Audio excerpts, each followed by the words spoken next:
Mesdames et messieurs, tout le plaisir est pour nous de pouvoir vous retrouver une fois de plus dans le cadre de cette émission au cœur de la question.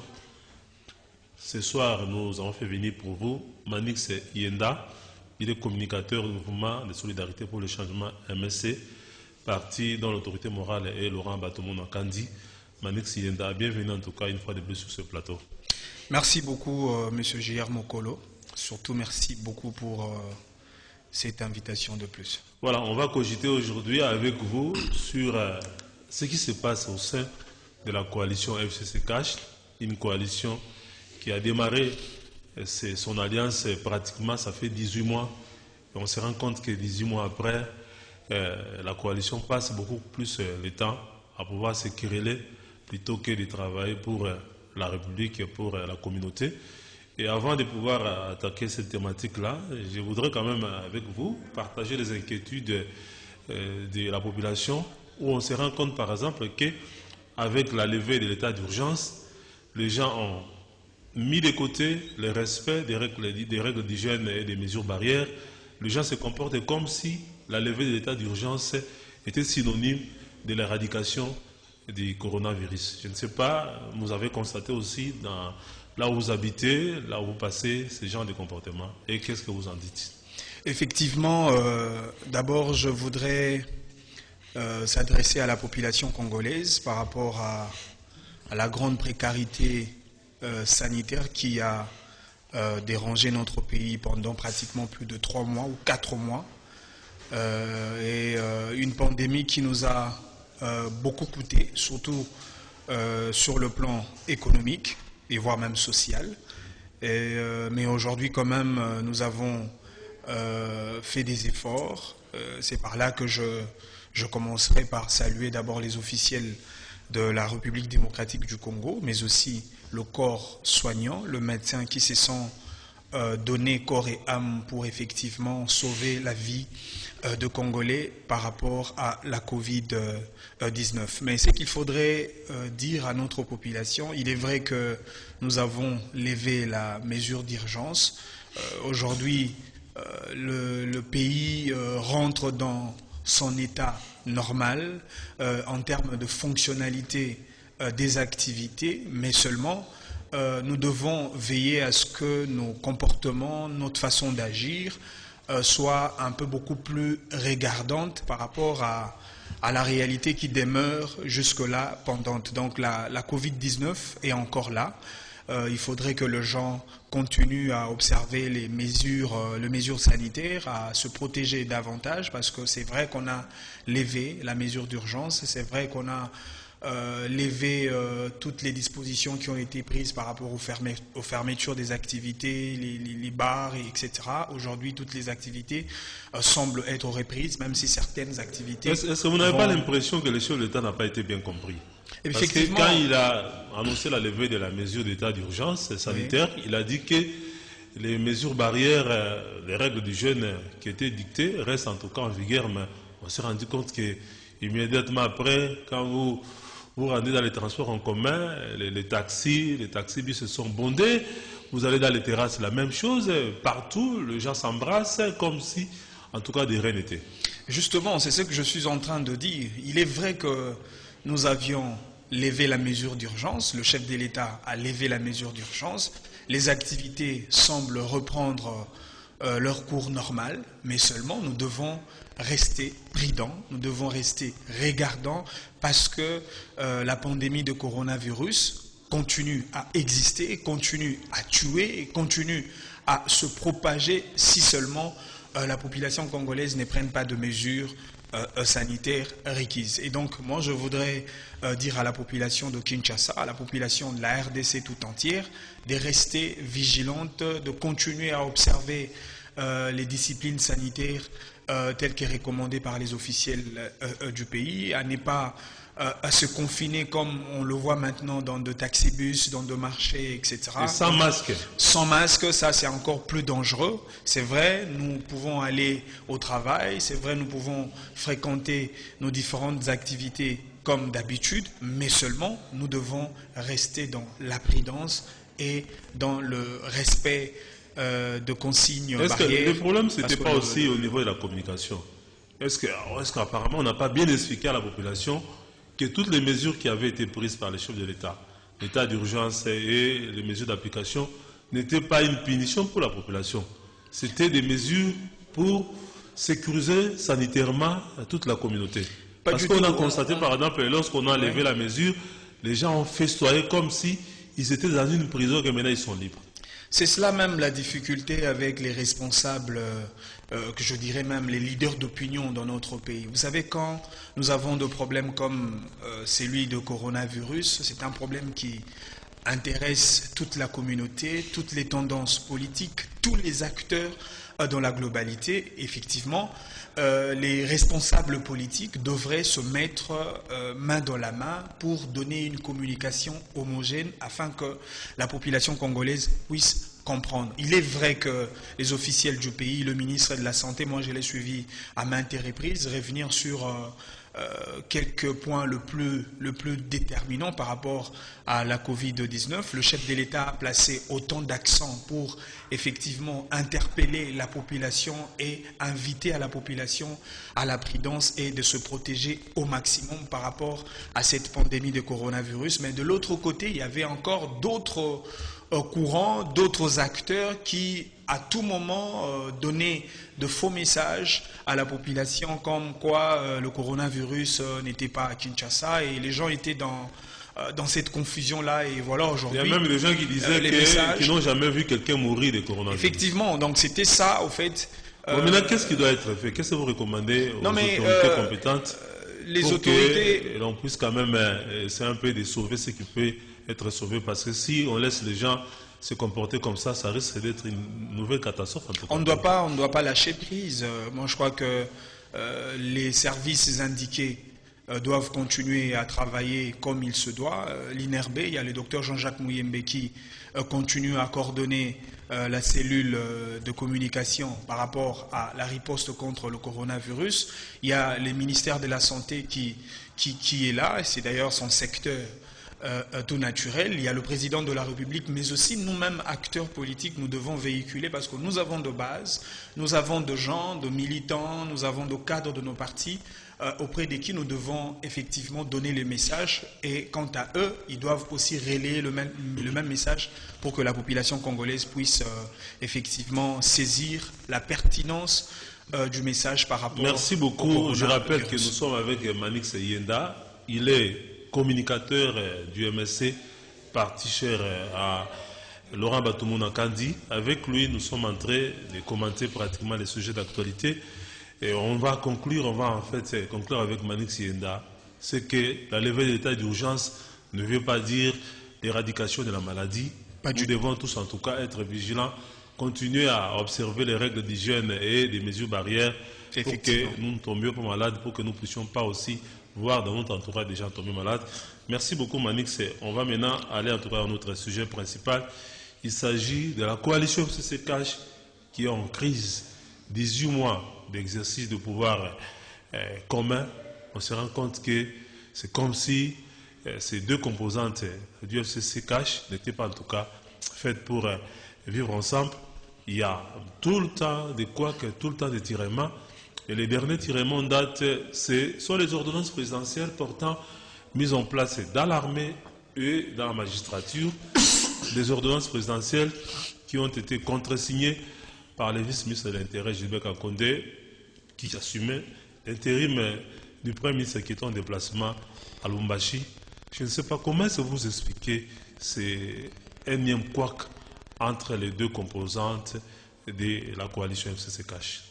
Bon, je crois l'avoir dit à plusieurs reprises dans les différentes émissions, lorsqu'il faudrait placer un petit accent par rapport à la coalition FCC-CACH. La première des choses qu'il faudrait d'abord retenir, nous avons un président de la République qui est placé au sommet pyramidal de la coalition, et c'est lui qui est même l'autorité morale de la coalition FCC-CACH. Je cite le président de la République, chef de l'État, Félix Antoine Tshisekedi Tshilombo. Est-ce qu'il est reconnu comme tel par l'FCC? Non, mais bien sûr que oui, parce que c'est lui qui est le président de la République, c'est lui qui donne mais si c'était le cas, la vision. L'FCC, chaque fois que le chef de l'État pose un acte, n'allait pas, en tout cas, pratiquement être vent debout. Non, mais le problème avec le FCC, ce n'est pas le fait de se retrouver dans un cadre où nous avions de manière consensuelle accepté de conjuguer nos efforts pour la direction de la République, pour diriger la République, pour gérer la chose publique de l'État.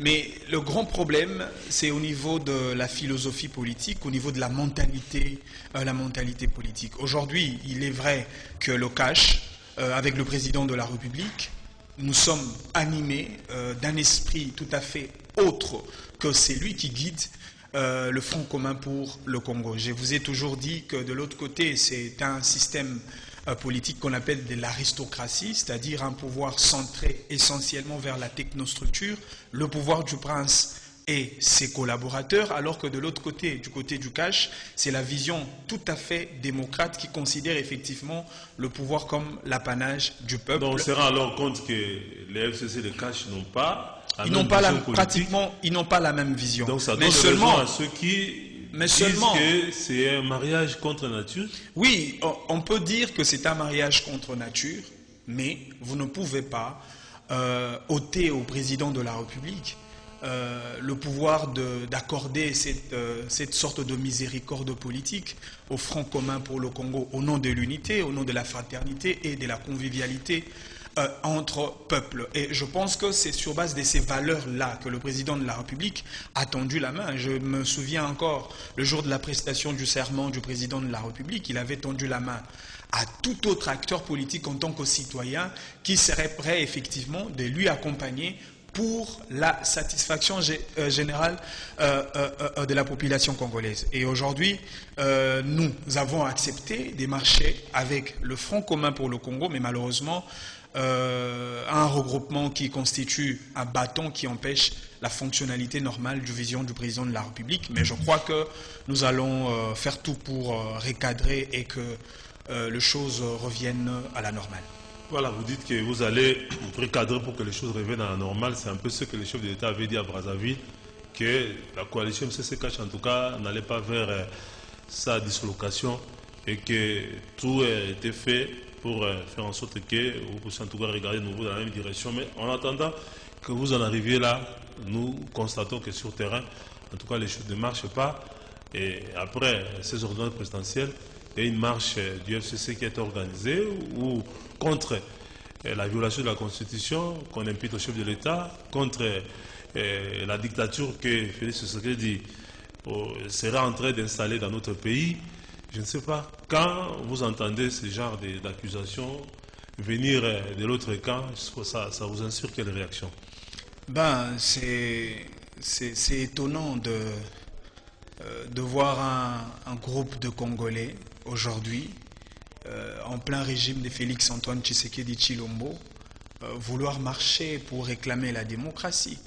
Alors que le régime de Félix Tshisekedi, c'est même le régime qui met l'accent très aigu en ce qui concerne le respect de droits et libertés fondamentaux de citoyens, en ce qui concerne le respect de principes sacro-saints, de principes de la démocratie. Aujourd'hui, on ne peut pas remettre cela en cause. Donc moi, je pense que ça, ce n'était qu'une sorte d'initiative des gens tout à fait cyniques, de gens qui sont contre le pouvoir de Félix Tshisekedi, le pouvoir du cash, et qui veulent effectivement créer un scénario qui n'a rien à voir. Aujourd'hui, vous ne pouvez pas dire qu'il y a violation de la Constitution alors qu'on n'a pas violé la Constitution. Vous ne pouvez pas dire qu'il n'y a pas de démocratie alors que le peuple congolais est placé aujourd'hui sur le diapason d'un peuple respecté comparablement au temps passé.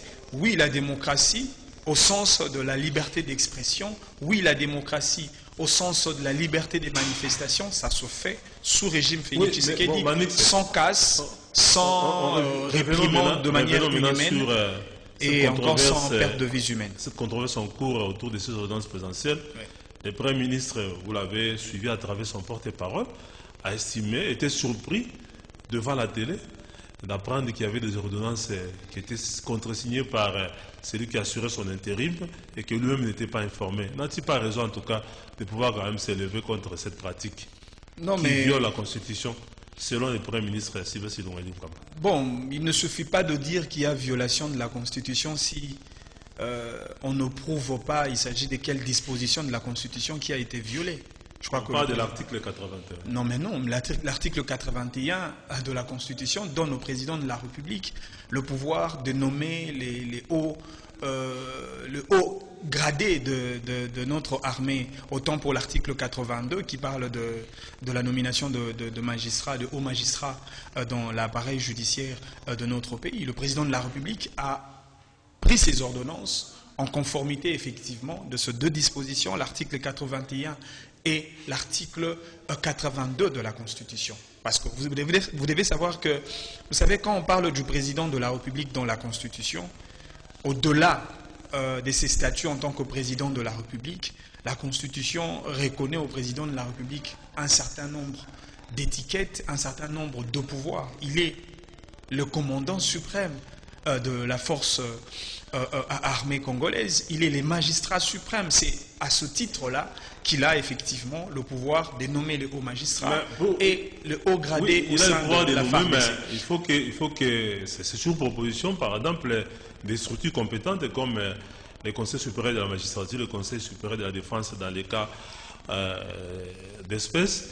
Et aussi, ça doit être discuté au Conseil des ministres. Tout a été... Et contresigné par le Premier ministre. Tout a été... Mais selon l'autre camp, tout cela n'a pas été respecté. Non, tout a été respecté, tout a respecté toutes les procédures requises pour qu'une ordonnance du président de la République soit valable. Le problème du Front commun pour le Congo ou le problème du chef du gouvernement, ce n'est même pas à ce niveau-là. Le problème pour eux, c'est pourquoi le président de la République peut nommer de magistrats ou encore peut nommer le haut gradé au sein de notre armée républicaine sans pour autant consulter le regroupement politique au préalable, sans pour autant consulter le FCC au préalable. C'est comme si, même pour les responsabilités au niveau de l'armée, ça doit se partager au sein de la coalition, comme s'il y a certains officiers de l'armée qui seraient membres du CACH ou encore du Front commun pour le Congo, comme s'il y a certains magistrats... Vous insinuez que l'FCC voudrait que les décisions de l'État soient d'abord discutées dans des structures... Non mais justement, c'est cela leur intention. Et je crois qu'ils les ont même brandis, parce que quand ils disent que le chef de l'État a violé la Constitution, ils ne disent jamais s'il s'agit de telles dispositions. On n'a pas... Parlons maintenant de l'intérimaire. Oui. Est-ce que l'intérimaire peut poser tous les actes que les titulaires du poste posent? Non, mais vous savez, comme cette question de l'intérim, moi je ne pense pas que ça pouvait faire objet de beaucoup d'encre et beaucoup de salive. Et il est vrai que lorsque quelqu'un assume l'intérim de son titulaire, il est limité par rapport à un certain nombre d'actes. Et là, il s'agit des actes d'engagement, les actes matériels. Et dans le cas sous examen, il ne s'agissait pas d'un acte matériel, parce que l'acte matériel, dans le cas plus précis, a été posé par le président de la République. C'est le président de la République qui nomme. Mais par contre, l'acte qui a été posé par celui qui assumait l'intérim, il s'agissait d'un acte de procédure, l'acte de contreseing. Le contreseing est une formalité administrative qui doit être assurée par soit le titulaire s'il est sur place ou s'il exerce pleinement sa fonction sans aucun empêchement requis. Il peut contresigner comme ça se fait tout le jour. Vous avez un cas concret où le contreseing a été posé par quelqu'un d'autre en lieu et place du Premier ministre? Non, mais il y a le contreseing, monsieur J.R. Mokolo, c'est une formalité administrative. Ça se fait partout. Mais le Premier ministre lui-même dit que c'est lié à sa fonction. Non mais oui, on ne refuse pas, mais le Premier ministre, quand vous lisez l'article 90 de notre Constitution, alinéa 2e, la Constitution dit, à l'absence du Premier ministre ou à un empêchement à ses fonctions, les fonctions du Premier ministre sont assumées par un intérimaire qui est donc un membre du gouvernement selon l'ordre de préséance. Et dans le cas plus précis, c'est le ministre de l'Intérieur qui doit assumer l'intérim du Premier ministre. Et par conséquent, il doit nommer, et disons, il doit poser le contreseing pour valider l'acte administratif posé par le président de la République. C'est ce qui a été fait. Et le contre ça ne se fait pas seulement pour le président de la République et le premier ministre. Même le ministre et les vice-ministres, même le directeur général et les directeurs généraux adjoints, ils font la contre-ça. Est-ce qu'on ne court pas les risques de voir, par exemple, ces ordonnances présidentielles ne pas être appliquées? Pas du tout. Comme ce fut le cas des ordonnances sur la nomination pas du tout. des mandataires de la SNCC et de la Géramine. Non, non, non. Les ordonnances sont bel et bien signées.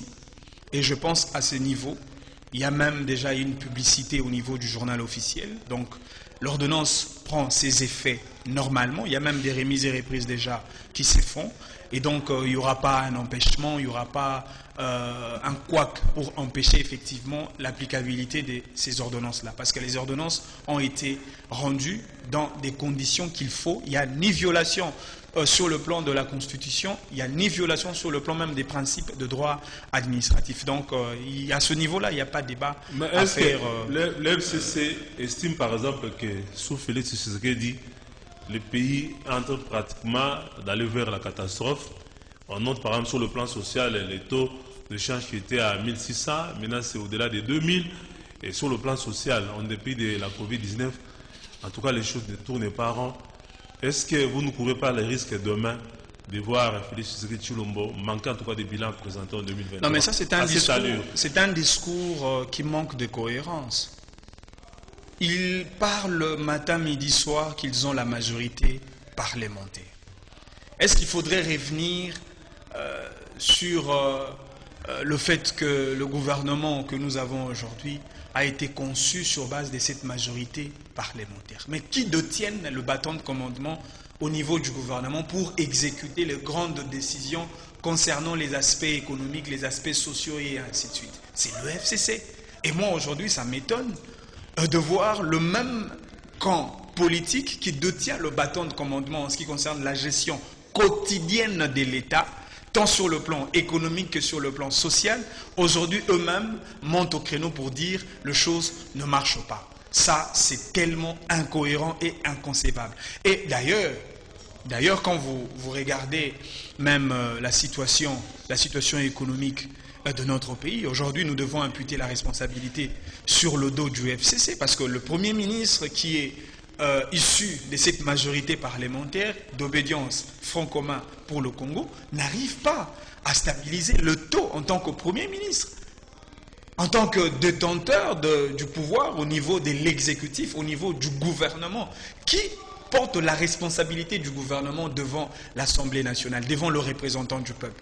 C'est le gouvernement. Mais c'est pour les intellectuels, mais pour le peuple, on voit les sommets de l'État, les chefs de l'État. Non mais là alors, ils veulent duper la population pour dire, mais bon voilà, comme ces gens-là sont de petits peuples, nous allons le duper, la vérité... C'est comme à l'époque du maréchal, quand les gens mouraient de faim, on disait, c'est Mobutu qui les affame.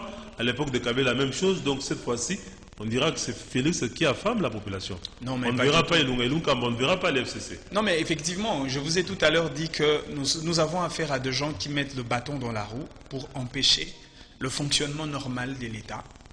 Ils empêchent la vision du président de la République. Le président de la République a fait de son mieux pour rendre l'enseignement primaire gratuit, alors que ceux-là, ils ne voulaient même pas de la gratuité de l'enseignement primaire bien au début, vous vous souviendrez encore. Le président de la République fait un effort pour que le domaine de la justice, le secteur de la justice soit un pilier à travers lequel nous allons faire développer notre pays au moyen de la lutte contre la corruption, la lutte contre la gabegie financière, l'impunité, etc.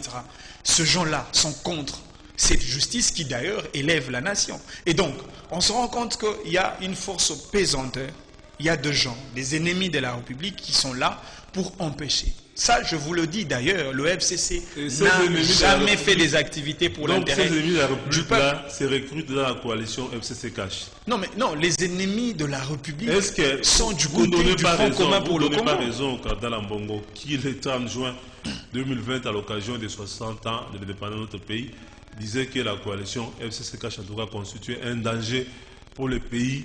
Elle doit être dissoute et si jamais elle continuait, nous devons nous attendre à des moments difficiles dans notre pays. Est-ce que vous ne donnez pas raison à Mbongo?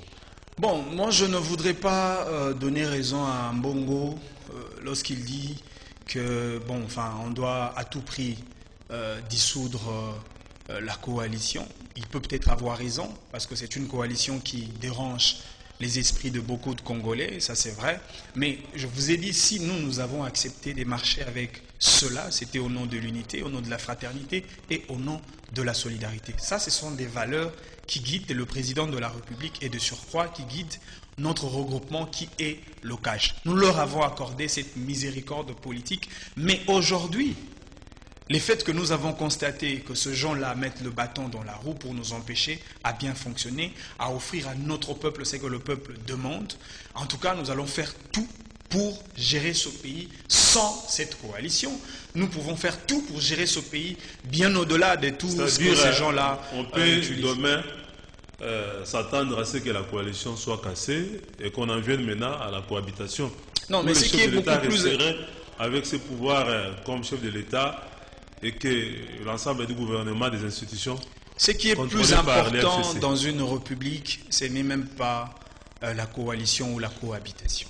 Moi, je pense que le leitmotiv de chaque regroupement, que ce soit le FCC tout comme le CAJ, c'est d'abord satisfaire l'intérêt général de la population congolaise. Et donc, pour nous, ce qui est plus important, c'est les pactes républicains, c'est le contrat social de notre peuple. Et donc, nous devons nous inscrire à la logique de voir comment est-ce qu'on doit répondre aux problèmes des Congolais, aux problèmes quotidiens de Congolais, le problème sociaux, le problème économique, le problème de l'environnement, de l'emploi de jeunes, etc. Et donc nous devons travailler par rapport à cela et non de rester cramponnés aux intérêts partisans, aux intérêts du regroupement parce qu'on est de la coalition alors que le peuple ne se retrouve. Quelle est l'alternative à cette coalition? S'il n'y a pas cohabitation, est-ce que vous envisagez par exemple qu'on puisse dissoudre l'Assemblée nationale, qu'on réorganise de nouvelles élections pour donner au chef de l'État une majorité parlementaire à lui pour qu'il soit à l'aise avec un gouvernement qui va être totalement contrôlé par lui pour appliquer... Bon, c'est une possibilité, dissoudre le Parlement, c'est une possibilité, mais je pense que notre souhait, ce n'est pas seulement de vouloir à tout prix qu'il y ait des crises en répétition pour finalement proposer quelques voies de sortie politiques qui nous coûteraient encore peut-être beaucoup de choses après. Nous avons besoin que les acteurs politiques de notre pays reviennent dans leur bon sens, reviennent au sens de la responsabilité. Nous devons servir notre peuple tout en étant ensemble dans la coalition, tout en étant avec le même Parlement, mais si seulement on se décide de changer nos mentalités, on se décide de servir le peuple, je pense qu'on peut bien marcher sans pour autant dissoudre le Parlement. Mais si ça continue et que l'idée de dissoudre le Parlement devient une fatalité, je crois que nous allons recourir à ce moyen-là parce que le président de la République a ce pouvoir de dissoudre le Parlement et peut-être lorsqu'on va organiser les élections 3 mois après, on verra si vous connaissez aussi les moyens pour organiser ces élections. Non, il faudrait encore avoir le moyen pour organiser ces élections-là. Donc moi je pense que ce n'est peut-être pas une alternative. Il y a l'AFDCA de Modeste Sabati Lukwebo qui a proposé un dialogue entre le FCC CAJ, la FDCA, la MOUCA et la société civile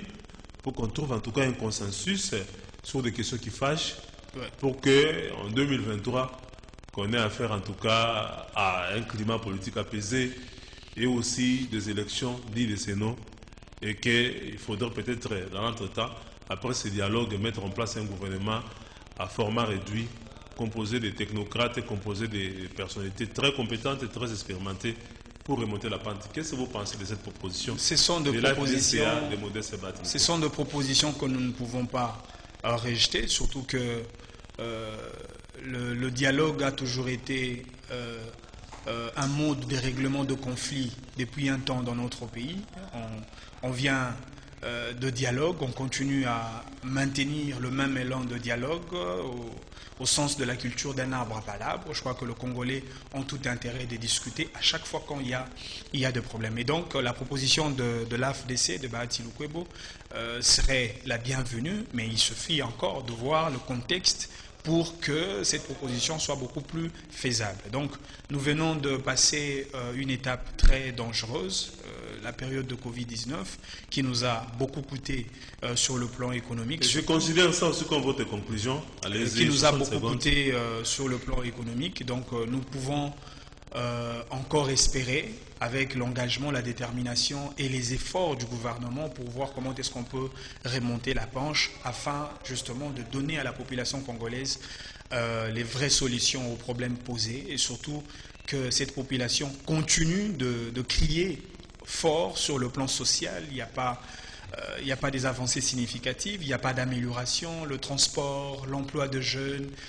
les secteurs de la santé, etc. Et donc nous devons concentrer nos efforts ensemble avec les officiels du pays pour réserver effectivement des solutions idoines par rapport aux déshydratats de la population. Ok, espérons que ce que Manik Siyenda a dit dans son mot de conclusion va en tout cas tomber dans les oreilles de ceux qui ont les soucis de faire avancer le pays. Merci Manik Siyenda. Je rappelle que vous êtes communicateur du MSC, parti cher à Laurent Gbatobo Nakandi. Nous avons passé ces moments d'entretien avec vous. Merci d'être passé. Merci à l'équipe technique. Rendez-vous est pris pour ceux qui nous ont suivis dans un prochain